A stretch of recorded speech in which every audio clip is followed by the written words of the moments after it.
Y'all know this was coming. When Baekhyun's teaser came out, I hadn't seen it even on YouTube, but when people were like tagging me and like commenting on my Instagram, like, oh, do his makeup, I saw it and I was like, I got it. Because it is nice to get like interesting makeup looks, not the ones where they're like, oh my god, Eric, can you please do this makeup? And I'm like, what makeup? And Baekhyun's makeup for Kokobop is actually pretty easy. He doesn't have much going on other than the eyes. So I'm going to zoom in real quick because we're going to start off with the eyes. Was I out of focus just now? I'm going to be looking here a lot because this is where my monitor is. And I want to make sure I am in focus the whole time because my camera is really zoomed in right now. As soon as I saw that red eyeshadow, Hunty, you knew. You knew. I have a really good feeling this is what they used. Could be wrong. I'm going to start off with the eye primer because I want the colors to really stick and I want them to really pop. So this is just the VDL primer that I always use. You want to make sure that if you're using these types of primers that are have that kind of almost oily feeling, you only want to use a little bit. You really don't need that much. I'm also going to run a little bit under my eye because we're going to put eyeshadow there too.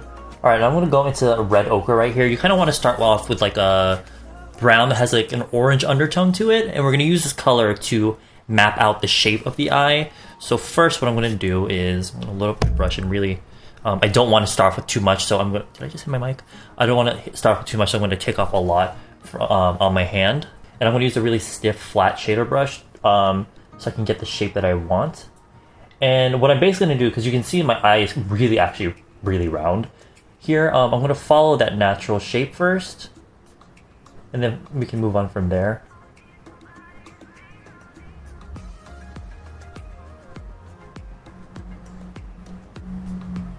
And you can think of this as almost like a transition shade in a way.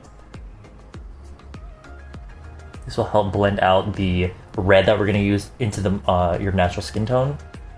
And this looks pretty good, but I think I'm going to take it out just a tiny bit more along right here in this like kind of triangle-ish shape. That way I can kind of extend the shape of my eye. But again, not too much. I think Russell's calling me. Hold on. And then rather than like a really big fluffy brush, I'm going to use a kind of fluffy pencil brush to blend out the edge because this is not really like a blown out look. The edge isn't so like blended out so that it's like... you can still see a kind of line that forms the shape of the silhouette of the eyeshadow. But I don't want to, for this particular look, I don't want to like really like smoke it out. I'm just doing this so that I can make sure there's no like harsh lines. I might have brought it out a little bit too far here, and also I have redness around my eye right there, so I'm going to use concealer and foundation later to kind of clean up that edge later. And then I'm going to use the color right next to that one. This is Venetian Red, and this is a really juicy kind of raspberry kind of red, like a wine red I suppose. And I'm going to layer that on top of the first color, and that's what's going to give it that red undertone. And this is just going to go right on top, almost to where the crease is. Because we have that first color underneath, I'll blend it almost like, again, like our transition shade. It will help gradiate the color upwards a little bit more easily, as opposed to just slapping on that red color. I was talking to my friend about Baekhyun, and he was saying how they always have to, because his eyes, he has like monolids, but they're kind of like deep monolids, I suppose. And so he told me that for these sorts of things, they always give him like really, like he's known for his makeup, right? Like that iconic red makeup that he had that from a few years ago. You don't want to go right up to the crease though, because again, you want to maintain a little bit of that brown shade that we had underneath. If you have monolids yourself, it might be a little bit confusing as to where to end the eyeshadow going upwards because it's hard to see kind of like crease line.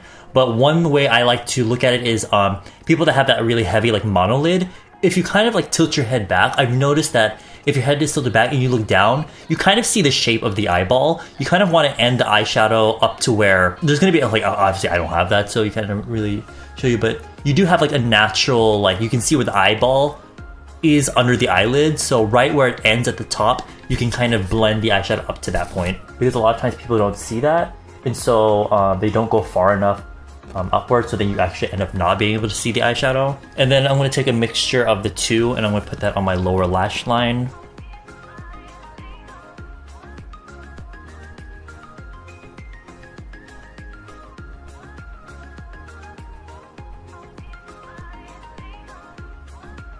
And at this point, you're probably thinking it looks really messy and everything, but wearing red eyeshadow really, or even red lipstick, really brings out the redness in the rest of the face. So that's why, if you're doing kind of makeup like this, you want to, it won't be until the end where it all looks complete and you have your foundation and concealer on and everything. But last but not least, I'm going to take this really deep brown and we'll use that to add depth at the outer corner. Maybe just a tiny bit right out here. That little bit of exposed skin on the waterline looks a little bit like it doesn't go well with the look, so I'm going to fill in my lower lash waterline. But I'm going to use a Marsala kind of eyeliner. You can also use a brown or even like a deep, like brownish red. Okay, and next I'm going to put on the star of the show, the jewel. The one he has in the music video, I think, might be nail art, like a pearl. I couldn't find any, so I just went to Nature Public and I went to the nail art section and they have these little things right here. It's not exactly it because it's a little bit shiny, but I think on the eyes it will give the same kind of effect, I suppose. But if you really want to recreate this look to like a T, I would use like a matte pearl. I remember one time, because when I was living with my best friend, we would sit in the living room and watch anime all day. And there was like a period in time where we were really into, well, I was really into doing nail art, but of course I didn't do my nails, so I would do her nails. I'm gonna use this lash adhesive from Pony Effect, by the way. I'm using this one specifically because the little applicator has like a little point that I can use to just dot on two things, because I don't think the adhesive on the back of that nail art I think is strong enough. So I'm gonna just dot these on where I want them. Yeah, I would do her nail art, and I remember I was watching a bunch of tutorials on YouTube and I was like, oh, I'm so ready to just move on past like this nail art that involves just nail polish. Girl, I'm ready to add some like hardware onto her nails. We were at Target, but I don't think there was really any nail art stuff there, so I ended up getting like stationery shit, and I found these little stickers that are basically like this, but I think they were meant for scrapbooking. Girl, I got home and I tried to put them on. They were like, this is like her finger, and like that shit was like this fucking big on her. Anyway, while I wait for that to get a little tacky, I'm going to fill in my brows. And the brows are obviously red in this video, and the eyeliner that I used in my waterline I'm going to use to fill in my brows a little bit.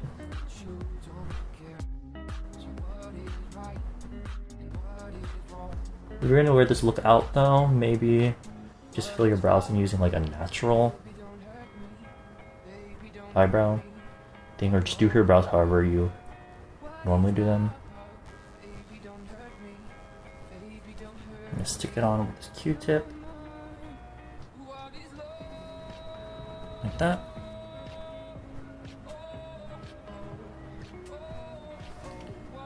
Okay. But do you see how like really shiny they are? It's not really, and they're not that big. They're not big enough, I think, but it's fine. And then to recolor my brows, because it looks stupid if I just leave it like this, I'm gonna use this Pony Effect customizing brow.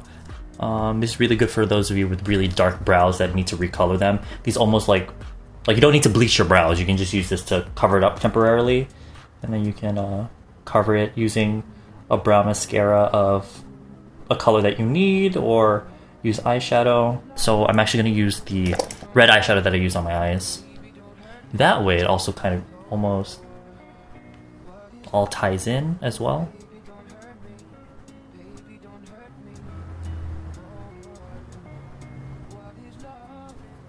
Alright, all this red is starting to look a little too crazy. I really need foundation now. I bought this foundation. Well, first of all, Cleo needs to calm down with foundation. They have like a new foundation like every fucking week, I swear to God.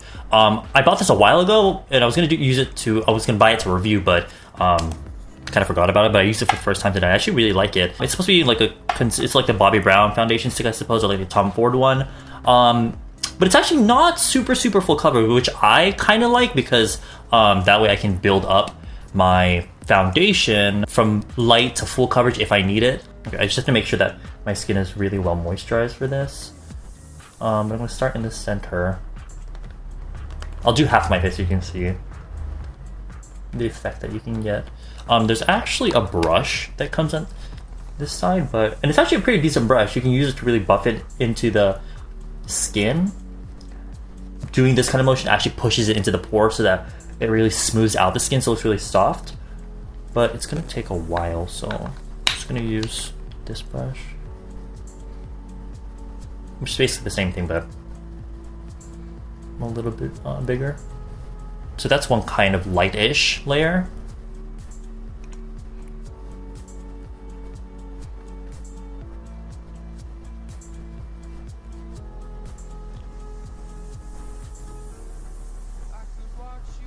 Oh my god, I look like Count Olaf.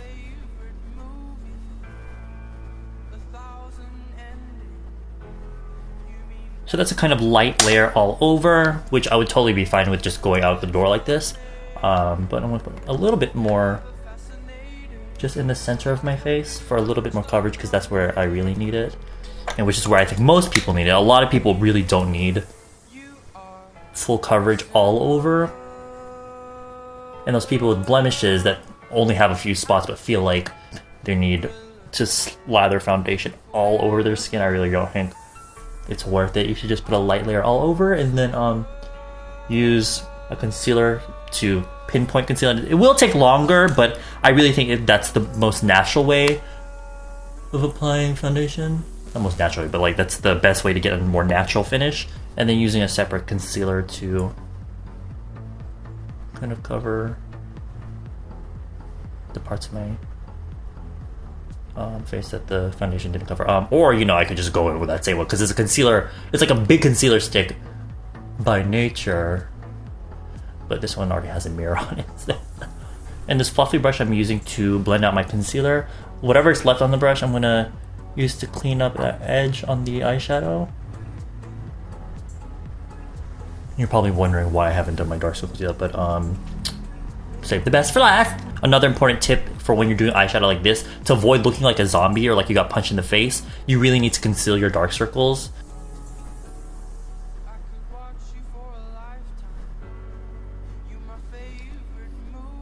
Do you see the difference?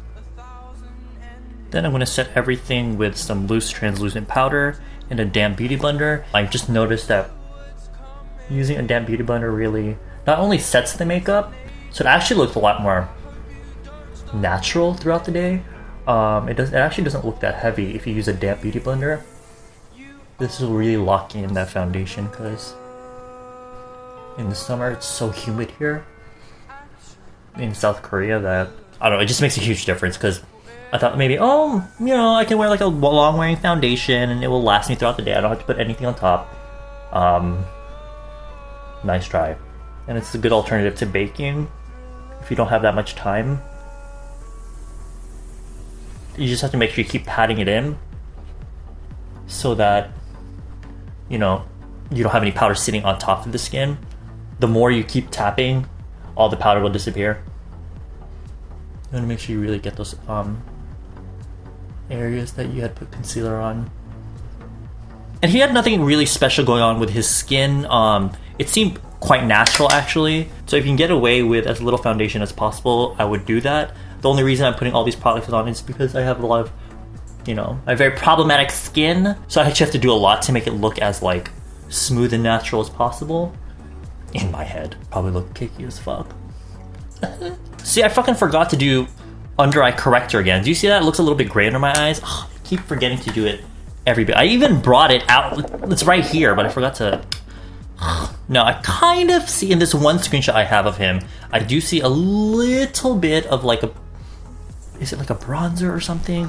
A little bit under his cheekbone, so I'm going to use this, of course. I'm going to use the warmer shade, and I'm going to load my brush, but I'm going to pretty much rub all of it off on my hand, on my wrist, because I want the faintest application. I'm going to kind of go under the cheekbone just a little. Like, do you even see that?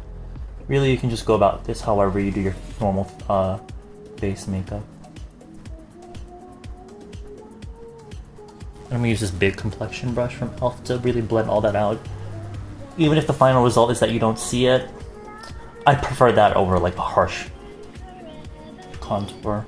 And that's pretty much it for the face makeup, but for me, I do want to contour my nose a little bit, so I'm just gonna go and do that real quick.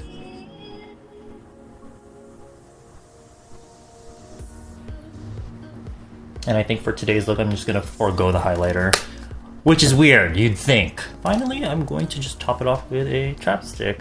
This is the Pikachu one.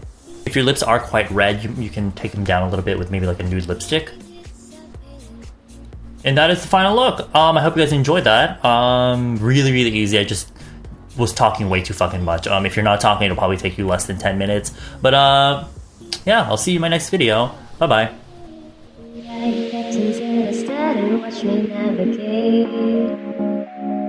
Don't stop, get it. We are your captains in a steady, watch me navigate. Win it.